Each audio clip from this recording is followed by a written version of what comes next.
بسم اللہ الرحمن الرحیم ایاک نعبد و ایاک نستعین۔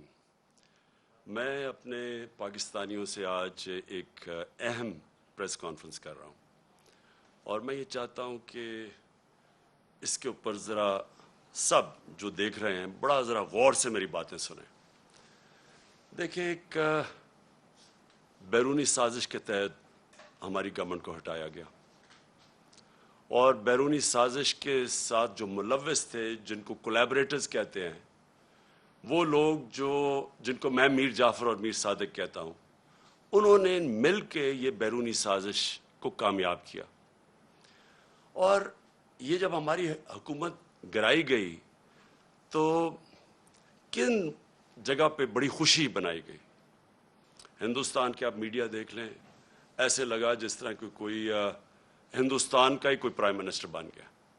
اسرائیل میں بڑی آپ ان کی میڈیا دیکھیں تو وہ بھی خوش ہوئے، اور مغربی میڈیا جو مجھے جانتا ہے، ہندوستان مجھے جانتا ہے، ان کے اندر بھی ایک رجیم چینج کو کسی نے اٹھایا نہیں، کیونکہ وہاں بڑا برا سمجھا جاتا ہے کہ باہر سے بیٹھ کے کسی ایک جمہوریت کو گرایا جائے۔ تو آج وہ آگے چل رہی ہے وہ سازش، اور میں اس سازش کی آج پہلے ایک چیز سے شروع کرتا ہوں۔ اس خوفناک سازش کے اندر ایک پلان بنا ہوا ہے کہ ملک کی سب سے بڑی پولیٹیکل پارٹی کو اپنی فوج کے ساتھ لڑا دیا جائے، یعنی ہمیں اور فوج کو ایک ایسا پیش کیا جائے کہ ہم ایک دوسرے کے کوئی مخالف ہیں، اور یہ ایک پلان کر کے کیا جا رہا ہے۔ میں صرف جو آپ سب دیکھ رہے ہیں، میں آپ کو یاد کرانا چاہتا ہوں کہ جب ہماری گورنمنٹ چل رہی تھی تو سب سے زیادہ تنقید جب آتی تھی ہندوستان سے میرے اوپر، تو وہ یہ کیا کہتے تھے کہ عمران خان فوجیوں کا، پاکستانی فوج لے کے آئی ہوا ہے، ان کا پتلا ہے۔ سب سے زیادہ یہ کرتے تھے، اور مسلسل ان کو تکلیف تھی کہ جی یہ فوج اور گورنمنٹ ایک ہی پیج پہ چل رہی ہے۔ آپ کو پتہ نہیں اس چیز کا علم ہے یا نہیں، یا یاد ہو یا نہ ہو، کہ ایک ہمارے سوشل میڈیا کے جنونی نوجوانوں نے ایک چیز، ایک بے نقاب کیا جس کو کہتے تھے یورپین یونین کی ڈس انفارمیشن لیب۔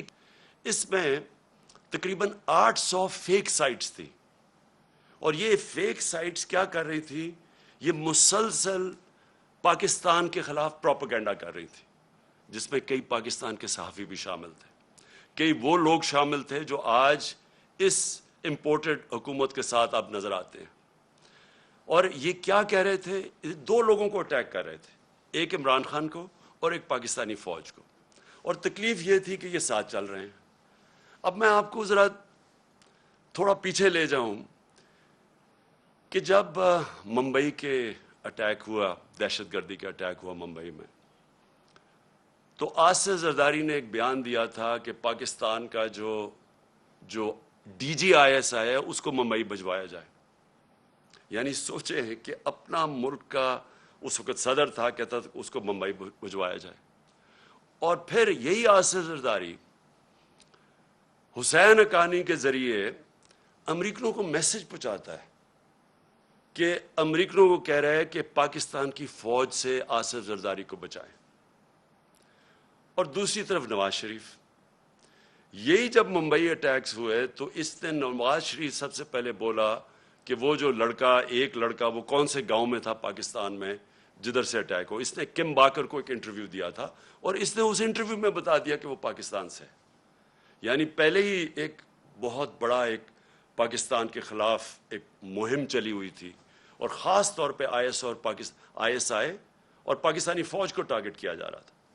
تو نواز شریف نے پہلے کہا یہ، پھر ڈان لیکس کیا تھی؟ ڈان لیکس کے اندر نواز شریف، اس کی گورنمنٹ